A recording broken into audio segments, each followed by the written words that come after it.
Welcome to Epic Experiences. I'm your host, Sinitra Skillern, where we encourage people and inspire communities. You may not think you have something epic to share, but everybody does. Every experience, every interaction, every relationship is epic.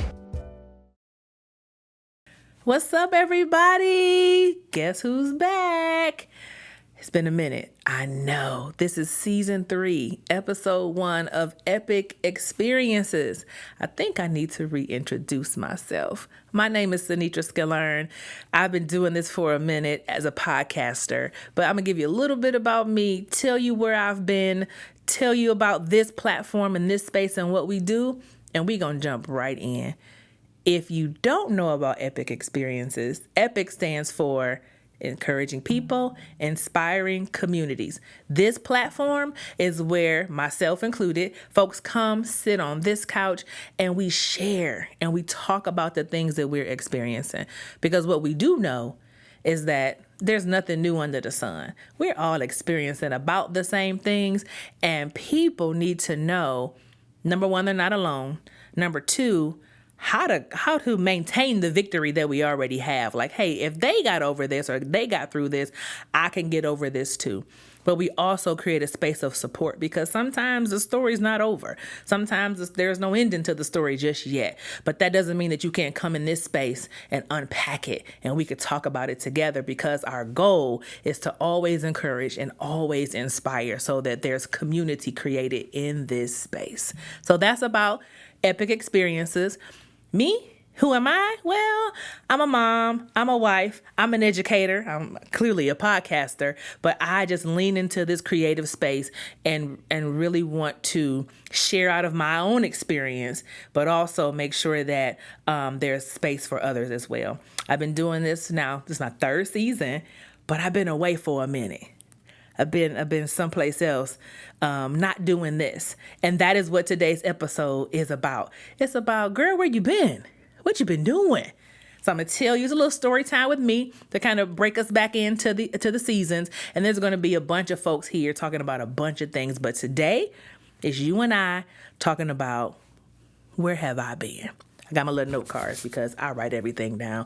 I'm not digitized just yet, so I got notes. We're going to refer to them, and I may go off the cuff, but I'll be back. But we're going to share, and you're going to find out where I've been. I'm going to start it with a question, though. Have you ever been in a place that you knew was temporary? Like, I know I'm not going to be here for a long time. You knew that, but you still had to maintain the space and do the job or the assignment or be in the relationship for as long as you needed to be, knowing that at some point you was going to have to leave. How did you handle that? Did you do it with grace?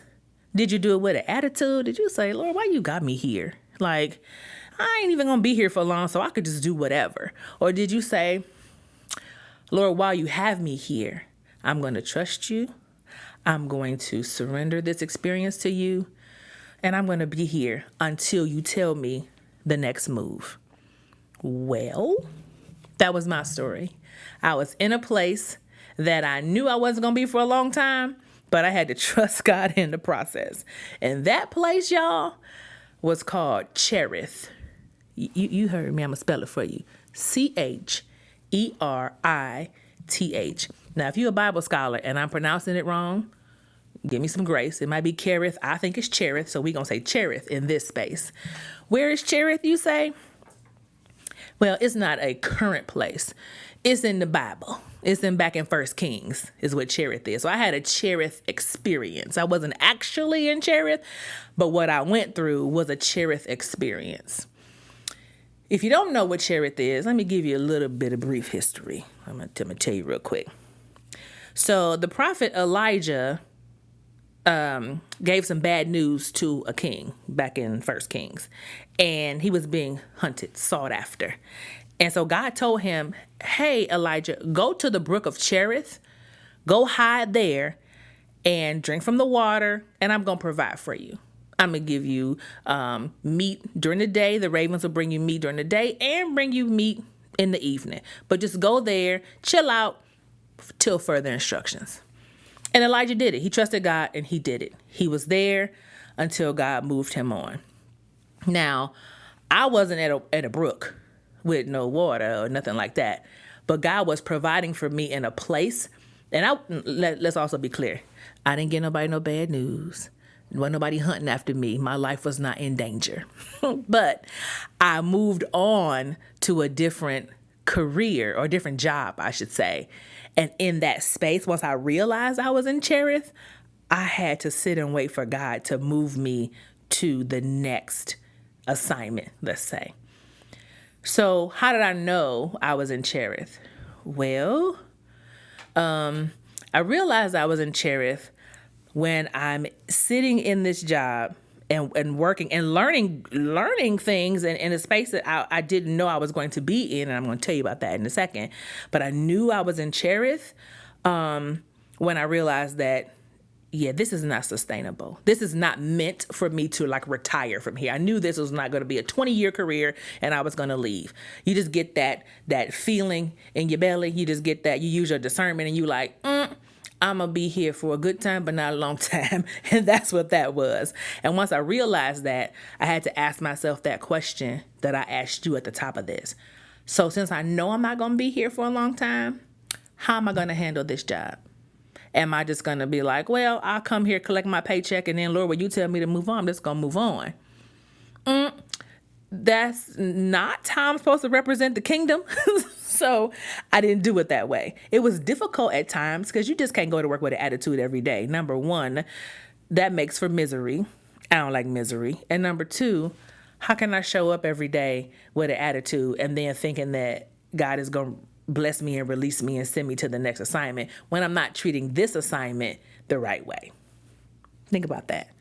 But I'm going to back up a bit and figure out, girl, why you in Cherith in the first place? How you get there? Why did you leave where you were? I'm going to go back a couple school years, but I'm going to slow down to speed up. At the end of a school year, I think it was the end of 23-24 school year, I knew that the following school year was going to be my last one at the job that I was in. I was a dean of instruction at a school, and I just knew that my time was up. Like, I'd done all that I could do, and I'm like, you know what? I want to experience something different. I want to stay in education, but I want to experience something different. So one of my favorite parts of my job was adult education. So that was like teaching adults. So through professional development. So like creating the presentations, getting in front of people, running those, that was my most favorite part of my job. So I said, I think that's what I want to do full time. So I'm looking for positions where I'm going to work for like education consulting companies. I'll be traveling. I'll be doing all these, great things. That's what I thought I wanted to do. The interviews were going so well. Some bigger name companies, some smaller companies. And I was interviewing for them, getting to last rounds, moving along, but there were no yeses. The no's were piling up. And I'm like, okay, now I know I want to move on. I know I'm supposed to be moving on, but why am I not getting any yeses?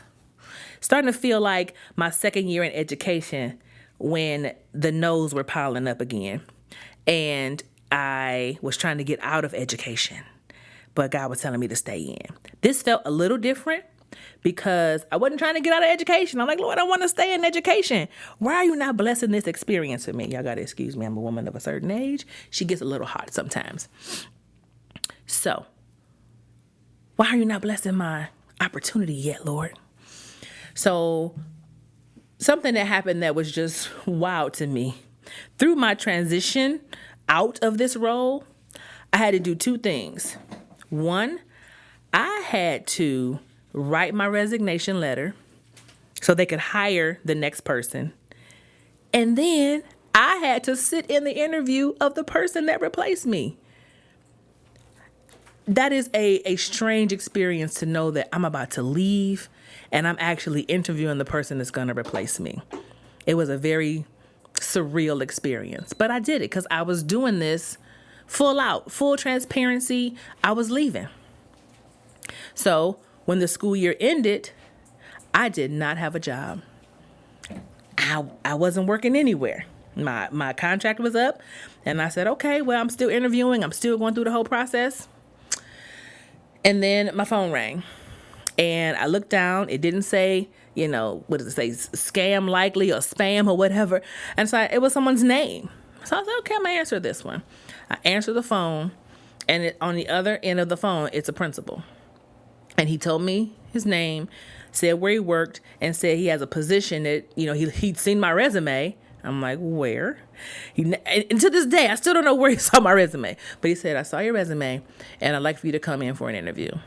Long story short, I go to the interview.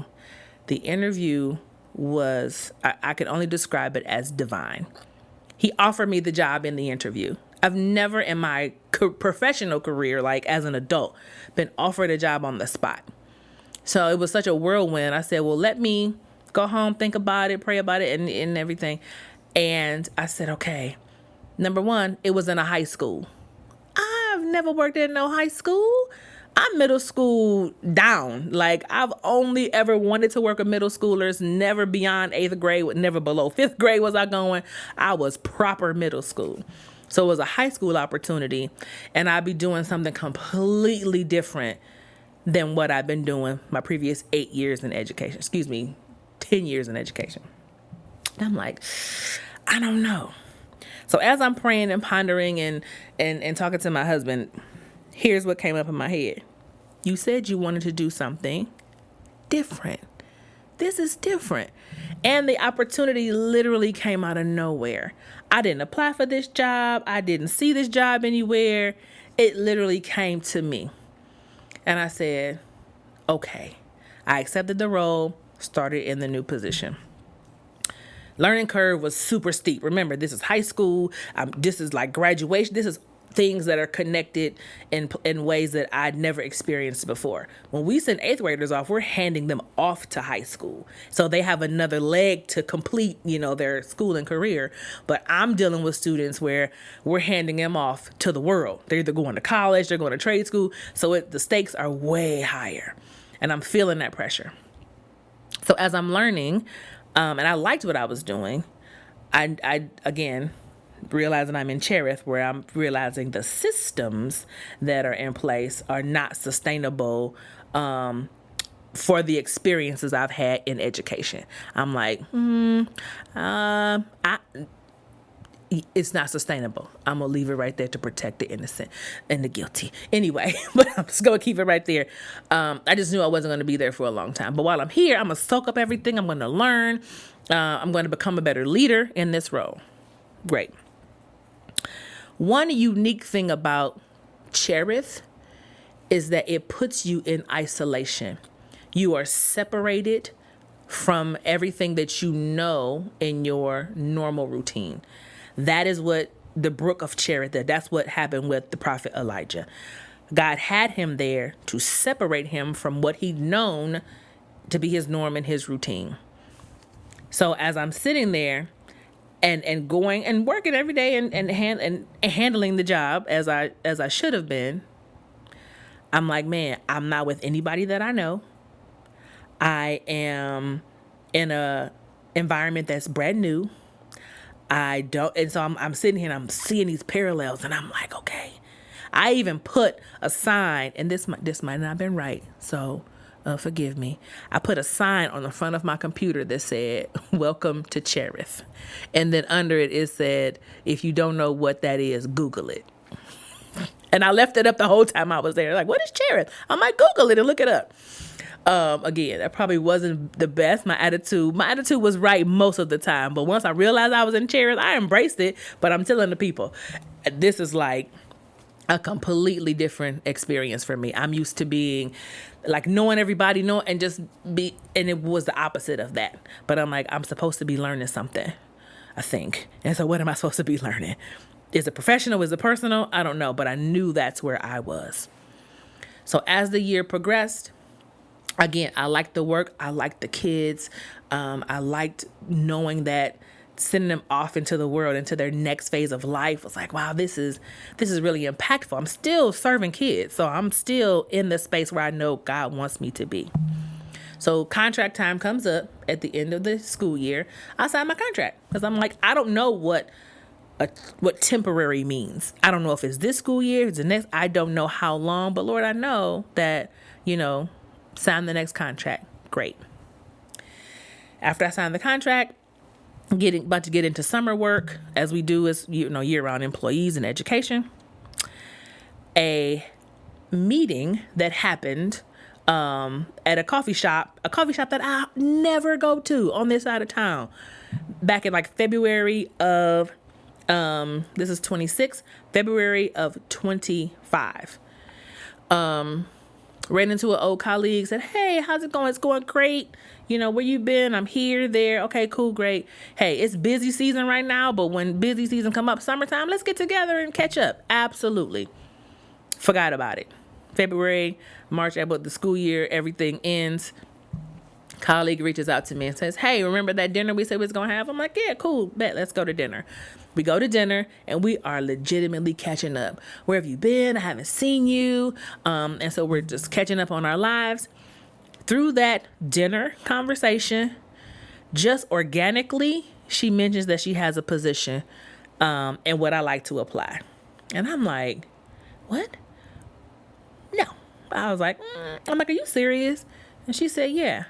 And I'm like, "I don't know." Oh, I'm leaving out something very important. It's the place that I left the year prior. It's my old job. It's the old school district I was in. At first I was like, I'm not going back. I released myself, so no. But then I said, well, what's the harm of an interview? No harm, no foul, right? Right. So I go home and I'm like, okay, I've signed my contract. I'm going back to where I was. But then I said, I'm also going to take this interview because I can sharpen my interview skills. Right. So I go, they send me the job description, go through the whole process, start the interview process. And I start to say, can I see myself in this role? Because it's a role that I never thought I was going to be in. If you have not listened to my very first episode in season 1, it's called My Journey to the Classroom. I encourage you to listen to that to make a connection to this, because I never was leaving the classroom. I was going to teach math to my middle school kids until I was 65 and I was going to retire. That was my plan. Fast forward, I became a building leader. I became a dean, and I never wanted to be on an admin team, ever. And I was like, I'm not doing that. I'm being in the classroom with my kids in the trenches. This role that I was interviewing for was not just a building leader, it was a network leader. So now I would come out of a particular school building and I would support all school buildings on a team, of course. I ain't got no cape. I claim I don't leap tall buildings. I don't do all the work. There's a team of people that help run a network of schools. And I'm like, I never saw myself doing that, ever. It was never my goal. So I'm like, oh boy. So now I'm faced with, I've signed my contract. I say I'm going back, but now I got this opportunity. I'm like, oh, what do? I don't know. What happened? Let's go jump in the Bible. What happened with Elijah? Because I'm like, okay, Lord, I know I'm in Cherith. I know Elijah was told to go to Cherith. What happened with Elijah? Let me see from your word, what happened with him? Well, when it was time for Elijah to move on, God dried up the brook. There was no more water for Elijah to drink. There was no more meat coming from the ravens. And God specifically spoke to him and told him, now you're going to go to Zarephath. So he gave Elijah specific instructions on where to go next. So when I read that, I'm like, he dried up the brook and then gave him another opportunity, like just told him where to go. And I said, okay, so is this what's happening with me? Like, the brook ain't dried up. They offered me the contract. Like, I signed it. The job is still there. However, this new opportunity that out of nowhere has spoke to me, what am I going to do? So I had to make a decision. Am I going to go back to the place that I left? But it was different, though. It wasn't in a school building. It was a different opportunity, greater impact. And so I had to make the tough decision to tell, hey, I know I signed my contract, but I'm actually going to resign. And I was like, that is probably one of the most adult decisions I've ever had to make, is to say, I said yes to you, and that's my word. Your word should mean something. And then I had to turn around in about maybe not even 30 days and say, I know I said this, but I'm actually going to do that. And it wasn't quite received well, but I knew that it was the right decision. And so I resigned from that role, because remember, it was temporary. And God dried up the brook, told Elijah to move, and he moved. And so when he was telling me to move, I took that to mean it's time to move. You treated this position well. I was not in there stomping my feet and having to fit every day, even though I knew the systems were not sustainable for a long time. But I handled that position well. And so then when it was time to move, I had to move when God was telling me to move. And so I was away in Cherith. What did I learn when I was there? This is totally reflective, because in the moment, I did believe that, hey, this is a parallel to okay, I'm going to move. I'm going to go to this position. Box checked. I said yes. Now I'm going back to where I was before in a different capacity. That was a blessing and a greater assignment for me. But then I had to be reflective and say, okay, that year, it wasn't for nothing. It wasn't a waste of time. It wasn't it wasn't just like throwaway. I wasn't angry. It wasn't anything. A lot of things changed and happened to me in that span of a year. A lot of it is going to be unpacked in future episodes, because there is no time for me to do that right now. But just know that there is a specific thing that happened during that year that is going to be unpacked later on this season. So you got to stay tuned, because interconnected. Like my story time for this season is going to be interconnected. It's going to be unpacked more and more and more as we go. But here's some things that I learned. I had to write them down so that I could share them clearly. What happened while I was in Cherith? First of all, I recognized God's provision. His provision for me. I learned a new skill set. So now, although I work primarily with middle schoolers, I understand the through line from middle school to high school. There's a whole other department at where I'm at right now that work with our students once they leave middle school and go to high school. So who knows if that skill set will come back around. Not sure, but nothing is wasted. It was a challenging environment for me. Remember, middle school down. Middle school girl, that's who I was, still who I am. I was in a high school setting. It was challenging. Now, I thought middle schoolers thought they was grown. High schoolers? Listen, that was and even though I wasn't interacting directly with the kids, like I didn't teach them, I still interacted with them because I was their academic coach. So they had to come and talk to me about their credits and things like that. And I had to give some hard information when folk wasn't going to graduate. Like, you talk about a crucial conversation, and parents and kids, that was a completely different environment for me. It's not that your child's going to be retained. It's like you thought you was going to walk that stage, but we got to wait. And so that grew me up as a leader to be able to present that information with solutions and with care and with grace for the people who were sitting across from me. So that deepened my skill set in that way. And while I was doing that, it deepened my walk. So now I'm studying Elijah and Cherith in 1 Kings, and I'm reading the word more. I'm learning how to be obedient, because I cannot abdicate my responsibility to represent Christ in this space. I can't come in here and just act like whatever, because the second I say, oh, let me pray for you, I don't want you praying for me and you've been in here having this funky attitude, or I cannot be in this space and be counterproductive as it pertains to the assignment. Every place that God sends me is an assignment. And I'm old enough and been rocking with him long enough to know that's what this is. It's an assignment. And so I still can't be in here having no funky attitude. That doesn't serve me, and it definitely does not serve the kingdom. Another thing that I learned, I had to learn to bloom where I was planted. Y'all want some Bible? Here we go. That is Philippians 4:11-13. That talks about no matter your situation. So whether the Bible uses the words like whether I've abased or abound. That means whether I was really up high or I was way down low. Whatever the situation, I have learned to be content. And so whether he gave me the dream job I thought I deserved, or he gave me this ram in the bush that came when I had no prospects and I was only there for a year, but where when I was there, I bloomed where I was planted. I learned what I was supposed to learn. I interacted the way I was supposed to. And it wasn't fake. It was genuine because I'm there on assignment for however long God had me there. So I had to learn to bloom where I was planted. And in verse 13 of Philippians 4, it says, I can do all things through Christ who gives me strength. So it's like no matter what the job was, I can do it. Because number one, he sent me here. And number two, he gives me the strength to do it. So I had to learn. I deepened that knowledge as well. I said it allowed me to slow down and be reminded that God is always working.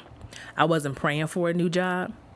I wasn't praying for a different experience. I wasn't praying for him to take me out of Cherith and send me to Zarephath and then on to, I think it's Mount Carmel is the third place, the last place that Elijah went. I wasn't praying about any of that.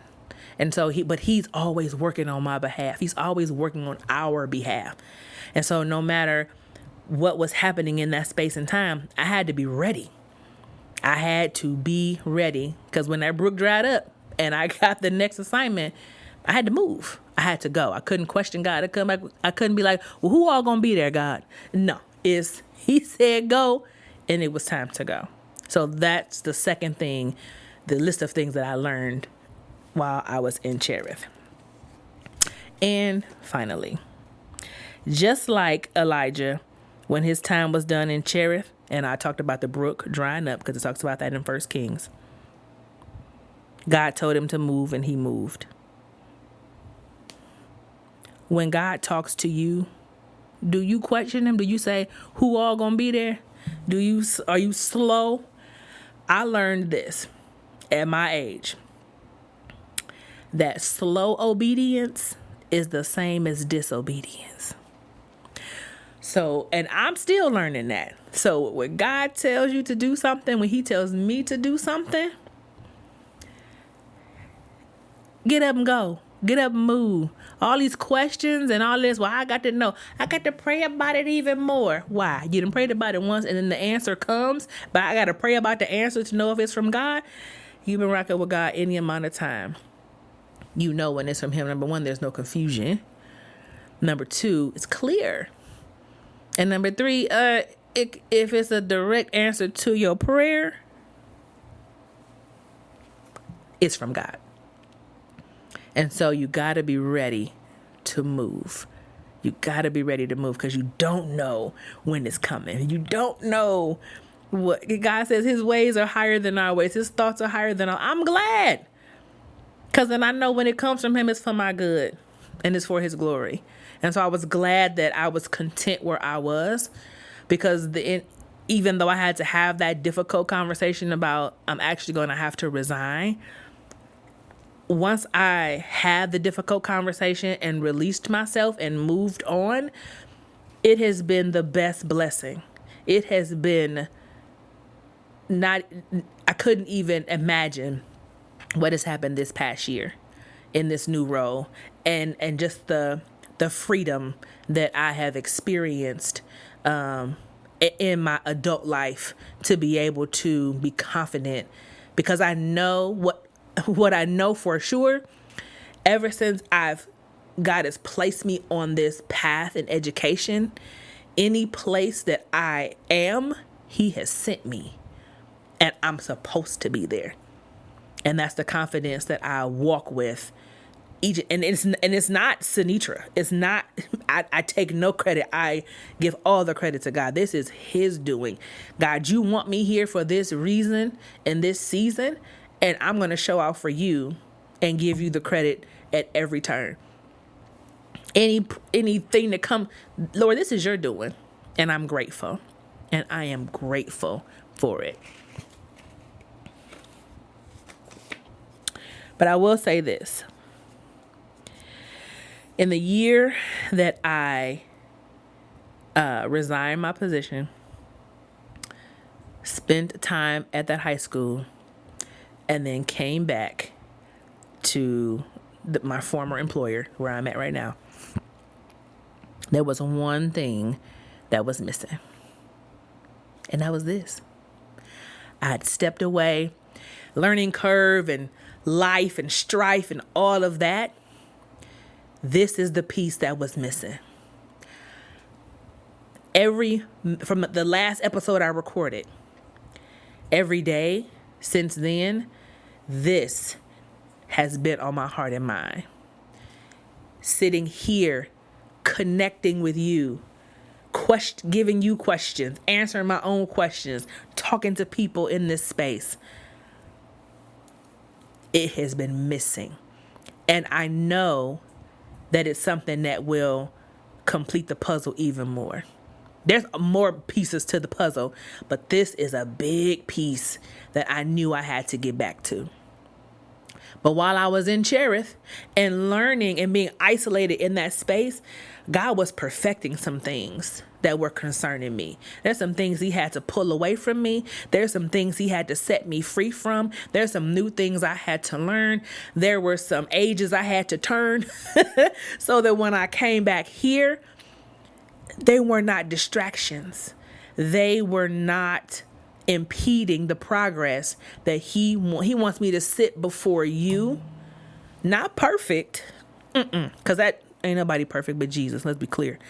Not perfect, but not distracted, not in bondage, in a mental bondage, in a spiritual bondage that wouldn't allow me to be the authentic person that God has created. And so that time away peeled away those things. So when I sit before you and I'm looking at you and I'm laughing and smiling, it is more genuine than it was before. It's always genuine. I'm always going to be me, but it's a freer me, a less fearful me sitting before you right now. And so this I knew was the piece I had to get back to so that I, along with whoever is in this space with me, we can continue to encourage you. We can continue to inspire you and create this community. And we could talk about all of these experiences, because what I went through this past year and a half, that was epic. I was encouraged from it. Whenever I talk about it, it's encouraging people. It's inspiring. It's literally what this platform is created for. This is for me to kind of let you know that whatever you're going through, whatever CHERITH experience you having right now, is not for nothing. And remember, it's a stop on the way. CHERITH is not where Elijah died and went on to glory. God released him from that and sent him to a greater experience, and then an even greater one after that. So even if it's happening to you, it's okay. Remember Philippians 4:13, you can do all things through Christ who strengthens you. Be reflective. Whatever you're doing and however God is providing for you in CHERITH, notice the provision. How is he providing? He is providing, but notice it and thank him for it. And just know, when he dries up that brook in CHERITH, move. Don't delay. Don't delay God's blessing. Don't do it. And so I am so glad to be back. Words don't even form well in my mouth to say how excited I am to be back. I believe that this season 3 is going to sound cliche. It's going to be epic. I'm just saying, it's going to be. I'm so excited for the topics that are coming. If y'all know, I've done live epic experience. I'm doing another live one. I don't know when. I'm just speaking things out that I've written down. Write the vision, make it plain. That's in the Bible. I've written it down. Things are going to happen with this platform because we have to know that we are overcome by the blood of the Lamb and the power of our testimony. If we don't talk and share, then we can't overcome these circumstances that try to take us down. So I encourage you all, if you have not looked at an episode, Apple Podcasts, on any place you can get podcasts, the first 2 seasons are out there. On YouTube, you can listen and watch. Take your pick. But both seasons are out there. So many different topics with so many different people. And so I encourage you, check those episodes out. Share them. Listen to them while you're cleaning up or whatever you do. However you get your podcast, check out Epic Experiences. You can follow me on socials, my personal social, Sinitra Skillearn on Facebook, CC Skills on Instagram. I do have an Epic Experiences platform on both IG and on Facebook. And so check me out there as well.